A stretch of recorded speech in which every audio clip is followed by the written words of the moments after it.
Hai hai hai, jumpa lagi di novel baru saya. Jangan lupa support terus channel ini ya, dengan cara like, comment, share, dan subscribe. Terima kasih. Part 1. Ijab kabul. Hari ini merupakan hari paling istimewa untukku dan Mas Bayu. Setelah kami menjalin hubungan selama 3 tahun, akhirnya kami melepaskan status sebagai kekasih dan melanjutkannya ke jenjang pernikahan. Saya terima nikah dan kawinnya Cinta Permata Putri binti Arman Mandala dengan sebentuk cincin emas dibayar tunai. Ucapan ijab kabul itu keluar dengan lantang dari mulut Mas Bayu. Sekarang dia resmi menjadi suamiku. Dia laki-laki idaman bagiku. Dia juga yang telah berhasil membuatku kembali jatuh cinta setelah kehilangan Rizal, masa laluku. Pertemuanku dengan Mas Bayu ketika kami masih duduk di bangku kuliah. Kala itu, aku baru semester 3 dan dia semester 5. Kami mengadakan kegiatan kampus dalam bidang seni. Mas Bayu sangat pandai memainkan alat musik, sedangkan aku hobi bernyanyi. Dosen menunjukku mewakili kelas untuk ikut berpartisipasi dalam kegiatan tersebut. Oleh karena kegiatan itu berhubungan dengan hobiku, akhirnya aku mengiyakan untuk ikut. Saat itu, aku sedang latihan di ruangan yang telah ditentukan oleh pengurus kegiatan. Tiba-tiba, seorang mahasiswi yang merupakan kakak tingkat menghampiriku bersama seorang mahasiswa. "Hai Cin, kenalin nih Kak Bayu," ucap kakak tingkat tersebut. Dia memperkenalkan Mas Bayu kepadaku. "Bayu." Mas Bayu mengulurkan tangan lalu menyebutkan namanya. "Cinta," balasku menerima jabatan tangannya. "Kak Bayu yang akan mengiringi kamu saat tampil di acara nanti," ucap mahasiswi itu. "Oke Kak," jawabku. "Nggak apa-apa ya, aku tinggal dulu. Kalian mulai latihan sekarang," ucap kakak tingkat tersebut, lalu meninggalkan kami. Aku sangat canggung duduk berdua dengan laki-laki yang baru ku kenal. Aku merasa deg-degan melihat senyum Mas Bayu yang menawan.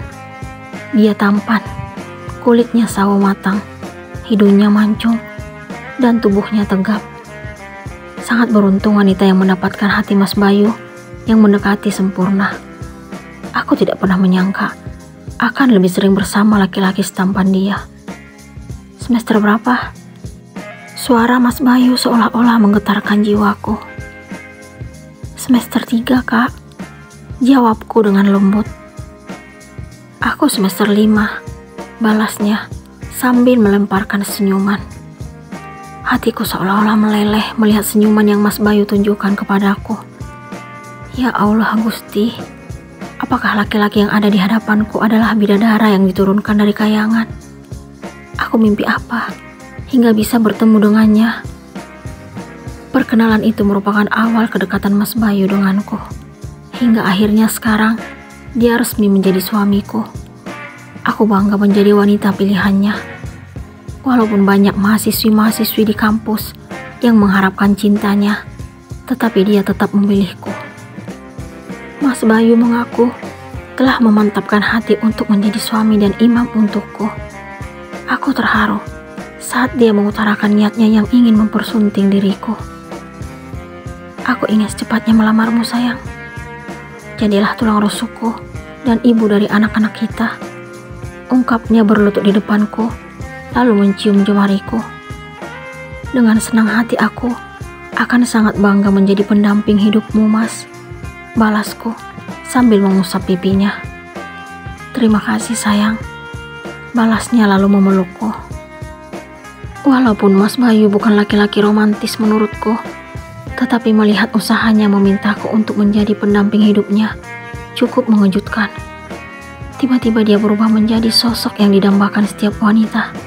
Sekarang dia suami dan calon ayah dari anakku. Saat acara ijab kabul telah selesai, aku dan Mas Bayu diminta duduk di pelaminan. untuk menyambut para tamu yang akan memberikan ucapan selamat. Tiba-tiba, pandanganku tertuju pada seorang laki-laki bersama wanita bergandengan tangan. Tidak salah lagi, dia Rizal, mantanku saat duduk di bangku SMA. Kenapa dia hadir di acara pernikahanku? Aku tidak mencantumkan namanya di buku undangan. Siapa yang mengundangnya?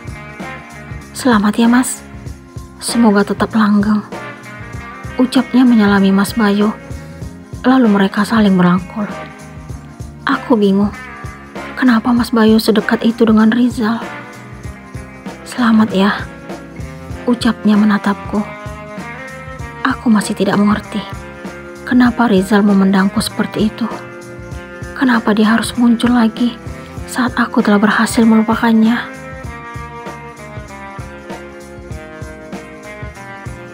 Maafin aku sayang, karena kita harus berpisah, ucap Rizal setelah kami lulus SMA. Kenapa harus berpisah? Tanyaku, karena tidak mengerti arah pembicaraannya. Aku harus melanjutkan kuliah keluar kota, ucapnya hingga membuatku sedih. Tapi kita masih tetap bisa berkomunikasi sayang. Perpisahan bukanlah jalan satu-satunya. Aku berusaha memberikan solusi. Aku ingin fokus pada pendidikanku. Karena itu mulai saat ini, kita harus mengakhiri hubungan kita. Hatiku sangat sakit mendengar keputusannya. Aku gak percaya dengan alasanmu. Aku yakin kamu pasti sudah menemukan penggantiku. Bening kristal airnya jatuh dari pelupuk mataku. Itu tidak benar sayang. Aku sangat mencintaimu. Dia berusaha meyakinkanku. Kalau kamu benar mencintaiku, kenapa kamu tega menyakitiku? Aku tidak percaya dengan pengakuan cintanya setelah mendengar keputusannya. Semua ini kulakukan demi kebaikan kita berdua. Dia tetap seolah-olah memberiku pengertian. Tapi aku sakit dengan keputusanmu. Aku sudah terlanjur sakit mendengar ucapannya. Aku mohon, mengertilah posisiku. Aku yakin kamu akan menemukan sosok pengganti yang jauh lebih baik dariku. Kamu itu cantik. Sangat mudah bagimu untuk menemukan laki-laki lain. Aku sangat terkejut mendengar penuturannya. Semudah itu dia menilaiku seperti wanita yang tidak menghargai cinta. Aku pun mendaratkan tamparan di wajahnya. Kamu jahat. Kamu tega menilaiku seperti itu. Kenapa kamu marah padaku? Dia tampak heran melihatku. Ternyata selama ini aku salah menilaimu. Kamu bukan laki-laki penyayang dan penuh pengertian yang kukenal. Kamu tidak pernah menghargai cinta dan perasaan yang kuberikan padamu. Kamu tidak mengerti betapa tulusnya cintaku untukmu. Aku makin tidak kuasa menahan tangisku. Aku sangat menghargai dan mengerti dengan ketulusan cinta yang kamu berikan padaku. Dan kamu juga tahu kalau aku sangat mencintaimu. Aku terpaksa melakukan semua ini. Aku harap kamu bisa mengerti. Kamu tidak pernah tahu apa arti cinta yang sesungguhnya. Kamu egois. Pergi dari hadapanku. Aku menyesal telah mengenalmu. Aku benar-benar kecewa kepadanya. Maafin aku sayang. Aku terpaksa melakukan semua ini. Aku sangat mencintaimu. Dia meraih tanganku. Pergi. Aku menepiskan tangannya. Itu merupakan pertemuan kami yang terakhir. Rizal benar-benar telah melupakanku. Dia tega menghancurkan hati dan perasaanku. Sampai detik ini, aku tidak tahu pasti apa alasan dia hingga meninggalkanku dan mengakhiri hubungan kami. Kenapa Rizal meninggalkan cinta kala itu?